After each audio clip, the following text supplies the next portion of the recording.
भयानक बीमारी लग गई। उसकी भयानक बीमारी को देखकर सभी लोग गांव छोड़कर चले गए और उसके साथियों को भी उस बीमारी ने जकड़ लिया। उसके बाद पूरा गांव एक शमशान बन गया। कृष्णा के दिए हुए श्राप से उसकी बीमारी दिन प्रतिदिन बढ़ती गई।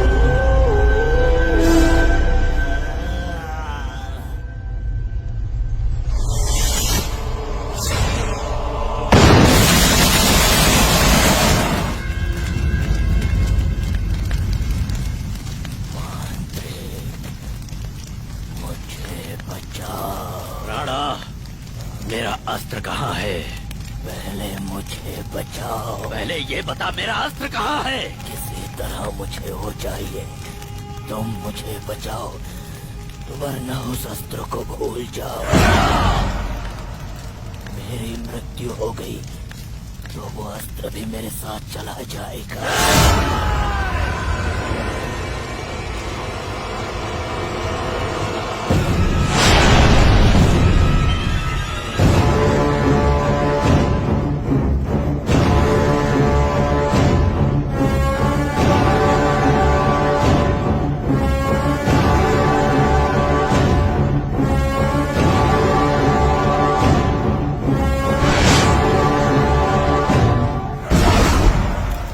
शुक्ल पक्ष में देवियों के आशीर्वाद से जन्म लेने वाली वो एक देवी कन्या है। तू जिसे अपवित्र करना चाहता था वो कोई मामूली कन्या नहीं, कृष्ण के परम भक्तों में से एक देव कन्या है। उसी के श्राप के कारण तेरी ये स्थिति हुई है। वो तुझे नहीं मिल सकती। मैं उसका हर जन्म में इंतजार करूंगा। वो एक दिन मेरे पास जरूर आएगी। पूरे राम दुर्गा को तूने जलाकर भस्म कर दिया। वो तुझे नहीं मिलेगी। वो मिलेगी, एक दिन मेरे पास जरूर आएगी। राणा, मेरा अस्त्र मुझे दे। मैं नहीं दूंगा। राणा, मुझे वो लड़की चाहिए। राणा, राणा, अगर तूने स्वेच्छा से वो अस्त्र मुझे नहीं दिया तो मैं जन्म जन्मांतर तक भी उसे रच नहीं पाऊंगा। तुझे देना ही होगा। राणा, तू मर नहीं सकता।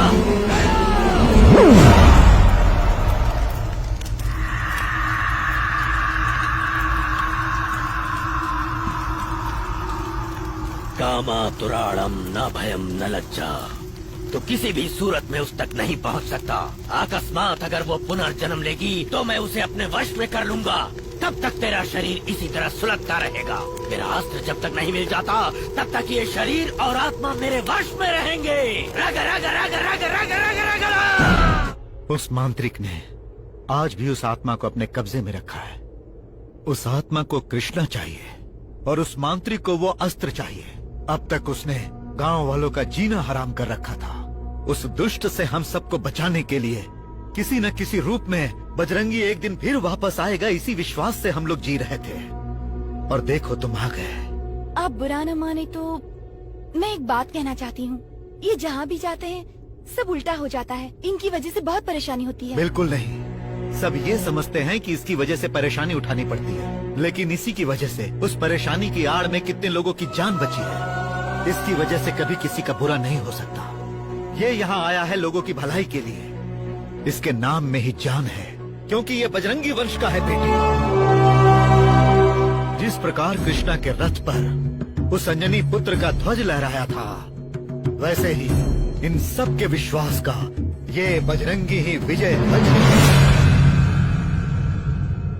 जीवा, हम सबकी रक्षा, भरोसा, विश्वास सब कुछ तुम ही हो। भगवान के लिए तुम हमें छोड़कर मत जाना।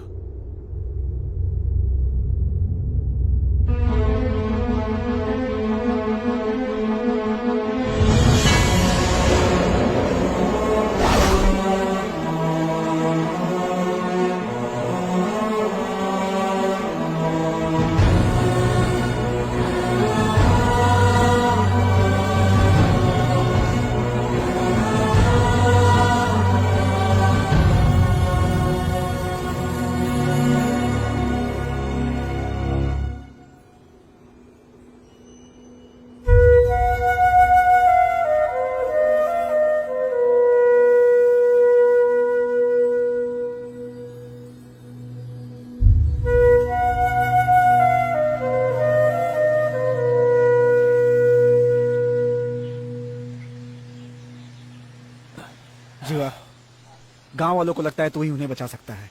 चल वहीं चलते हैं। नहीं मामा, मैं वहां के हालात को समझ सकता हूं।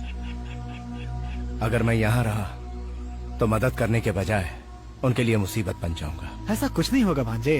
आपको सब पता है मामा, चलिए चलते हैं। जीवा रुक जाओ। उनकी हर मुसीबतों का सामना करने की हिम्मत सिर्फ तुम में है। नहीं, मैं यहाँ रहूंगा तो हालात और बिगड़ जाएंगे। उन नरभक्षियों का सामना करने की मुझ में हिम्मत नहीं है। क्यों नहीं है? मैंने देखा है तुम्हारी ताकत, मर्दानगी, तुम्हारी बहादुरी मैं जानती हूँ। जिसके पैर रखने से हर मुसीबत कोसों दूर चली जाती है, आज उसी के रूप में अष्टलक्ष्मी यहाँ विराजमान है। तुम कोई मामूली इंसान नहीं हो जीवा। तुम सूरज से आंख मिला सकते हो, बिजली से टकरा सकते हो, विजय ध्वज लहराने वाले हनुमान के दूसरे अवतार हो। तुम्हारे सीने में बसे हैं श्री राम और उनकी रक्षा करने वाले जग रक्षक राम दुर्गा की जनता को तुम जैसे वीर पुरुष की जरूरत है। तुम यहाँ के हर इंसान की सांसों में बसे हो। उनकी आंखों में ज्वालामुखी है और उनके मन में एक ऐसा दर्द है जो कभी भी नहीं मिट सकता। तुम इन लोगों के लिए वरदान बनकर आए हो। प्रजा पर राज करने वाले को राजा कहते हैं और राजाओं पर हुकूमत करने वाले को चक्रवर्ती, और ऐसे चक्रवर्तियों पर हुकूमत करने वाले तुम महाचक्रवर्ती हो। अगर यहाँ के लोगों को मुक्ति दिलवाना चाहते हो तो तुम्हें दशकंठा गर्भमर्दना, असुर शक्ति नाशना, शिष्ट संरक्षणा, वीरा समीरा बजरंगी बनना पड़ेगा। तुम्हें बजरंगी बनना पड़ेगा।